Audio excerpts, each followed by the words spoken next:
Um assunto que tem me interessado já há algum tempo é a maneira como a gente percebe o mundo graças à interferência ou à influência da linguagem audiovisual, né? Por meio do filme, da TV, das séries. Então, hábitos que eu tenho e que só depois eu me dei conta de que, na verdade, foi um hábito que eu aprendi assistindo a filmes. E também o cinema, ele trabalha com o tempo de uma forma diferente. Então, é um pouco de entender que o cinema, ele conta histórias, mas de uma maneira que ele condensa o tempo. Então, mesmo os desafios dos personagens, eles têm que caber em 1h30. Só que essa percepção de tempo, ela impregna na gente. E aí, quando a gente está vivendo uma situação difícil, a gente adoraria avançar o tempo, mas não dá, né? Então, tem um momento que você tem que viver aquilo, assim, não tem o que fazer. E isso, para mim, ficou bem claro, porque em 2017 eu tive um problema de saúde, que eu tive que fazer uma pausa de quase 6 meses na minha vida produtiva, de trabalho, de sair com os amigos e tal. Fiz uma cirurgia, tive que ficar me recuperando dessa cirurgia e assim, não pude avançar no tempo. Eu tive que viver a cirurgia, tive que viver a dor pós-cirurgia, tive que viver depois a angústia de saber se a cirurgia tinha dado certo ou não, se eu ia precisar fazer alguma outra coisa ou não.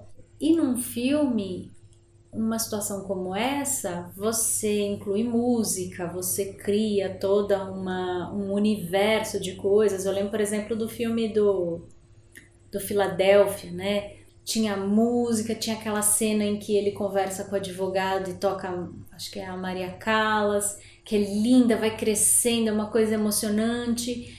Mas eu lá no Minha Dor, era um negócio que eu tava tipo, para passar o tempo, às vezes eu não conseguia me concentrar num filme, às vezes tava frio, tava uma coisa, sentia um tempo nublado, às vezes eu pegava e jogava paciência no celular. Assim, não era. O que eu quero dizer é que não era uma situação assim bonita de filme, sabe, grandiosa. Era o cotidiano. E era eu tendo que estar lá presente, esperando meu corpo se recuperar da cirurgia.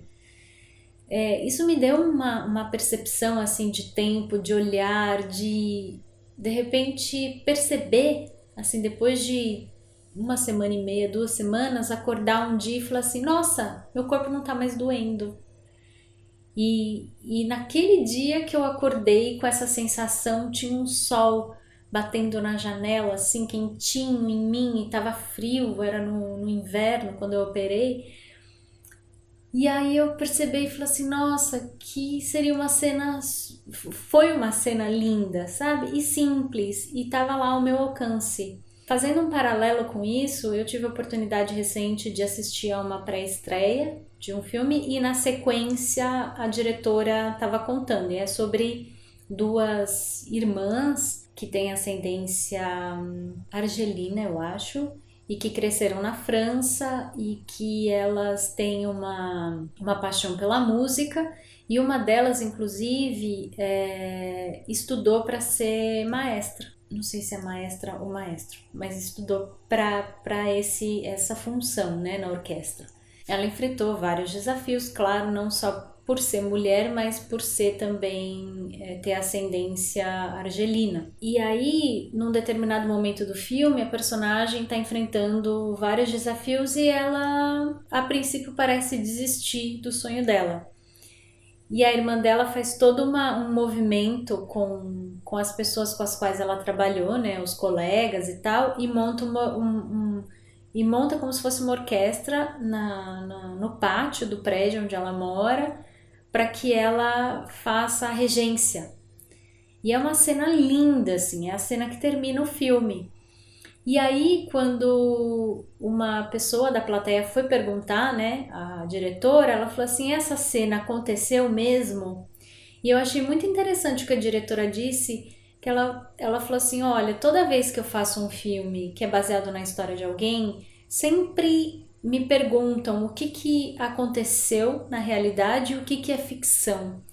E eu gosto de não responder essa pergunta, eu não tenho o hábito de responder, porque o que eu quero contar aqui é uma história, independente de ser a história da pessoa ou não.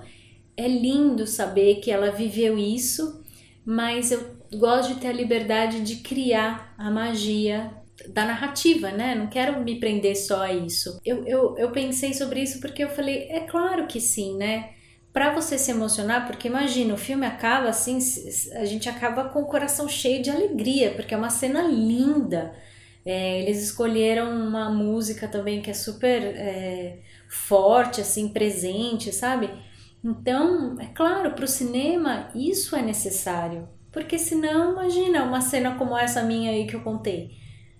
O cinema ele tem uma outra proporção, né? Eu na minha rotina, na minha casa, no meu cantinho, eu sozinha, com a minha dor que tinha passado naquele dia, aquela cena singela do sol entrando pela janela e eu percebendo que meu corpo não doía mais, para mim foi suficiente. Mas talvez numa história, né, dentro do filme, isso não coubesse. Então, talvez aquela cena da orquestra, né, no pátio do prédio, não tenha acontecido. Assim, tem muito cara de cinema aquilo. Até porque você montar aquilo, aquela cena na vida real, para nós seres mortais, assim, que temos uma vida assim, que você tem que trabalhar 8 horas por dia, que você tem que se deslocar, que você tem que fazer um monte de coisa, montar uma cena daquela é praticamente impossível. É como eu tô dizendo aqui, né? Eu montei todo esse esquema para eu gravar esse vídeo, mas eu queria fazê-lo de uma outra maneira. Eu queria colocar eu conversando comigo mesma, eu, Renata, de 2006. Mas nas condições que eu tô, eu não consigo fazer isso agora. E aí eu ia deixar de fazer? Não ia deixar de fazer. Então tô fazendo da maneira que eu consigo fazer.